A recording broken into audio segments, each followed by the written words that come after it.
Alrighty, let's move right on to the major Isaiah themes that are in chapter 35. The two that I noticed, the two big ones are miracles and salvation. And salvation comes in verses 3 and 4. So I'm going to read those really quick. And I touched on these verses in the previous video. However, it's all tying together this week. So that's awesome. Strengthen the feeble hands, steady the knees that give way. Say to those with fearful hearts, be strong, do not fear. Your God will come. He will come with vengeance, with divine retribution. He will come to save you.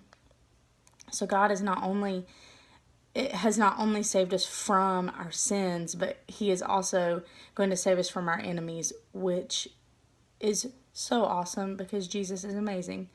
And I saw the miracles element in verses 5 through 7, and it says, "Then will the eyes of the blind be open, and the ears of the deaf unstopped.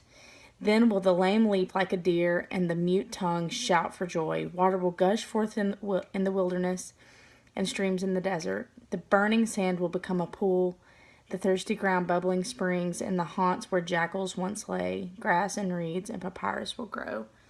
In this, we just see God like taking terrible situations and things that are terrible. I already said the word terrible. Things that are very destructive and hopeless, and turning them into something beautiful and amazing. So I love that theme. I love that miracles is one of the themes. The Old Testament parallel that I saw came out of verse 9, and verse 9 says, "No lion will be there, nor any ravenous beast. They will not be found there, but only the redeemed will walk there." And this is going into verse 10, and it says, "And those the Lord has rescued will return." So I heard that verse about the lion, and I immediately thought about 1 Samuel 17:34. And it says, "But David said to Saul, your servant used to keep sheep for his father. And when there came a lion or a bear and took a lamb from the flock, I went after him and struck him and delivered it out of his mouth. And if he arose against me, I caught him by his beard and struck him and killed him. Your servant has struck down both lions and bears, and this uncircumcised Philistine shall be like one of them, for he has defied the armies of the living God." And David said, "The Lord who will deliver me from the paw of the lion and from the paw of the bear will deliver me from the hand of this Philistine." And Saul said to David, "Go, and the Lord be with you." Ooh, and I kind of look creepy with this lighting. Anywho, I love that because this chapter is promising that like we won't even have to fight lions, that the lions will not be there because God has protected us.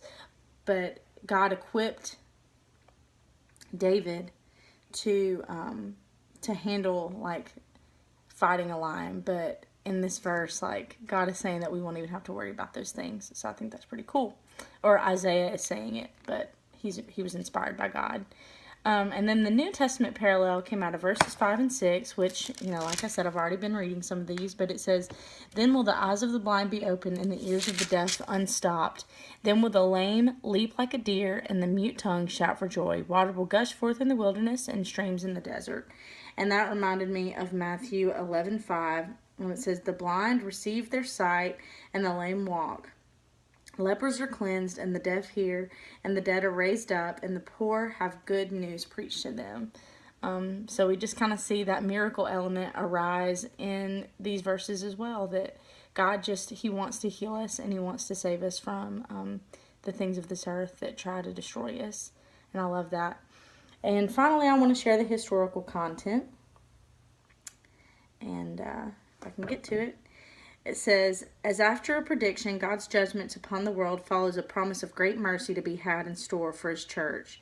So here, after a black and dreadful scene of confusion in the foregoing chapter, we have in this a bright and pleasant one, which though it foretell the flourishing estate of Hezekiah's kingdom in the latter part of his reign, yet surely looks as far beyond as the prophecy in the foregoing chapter does, beyond the destruction of the Edomites.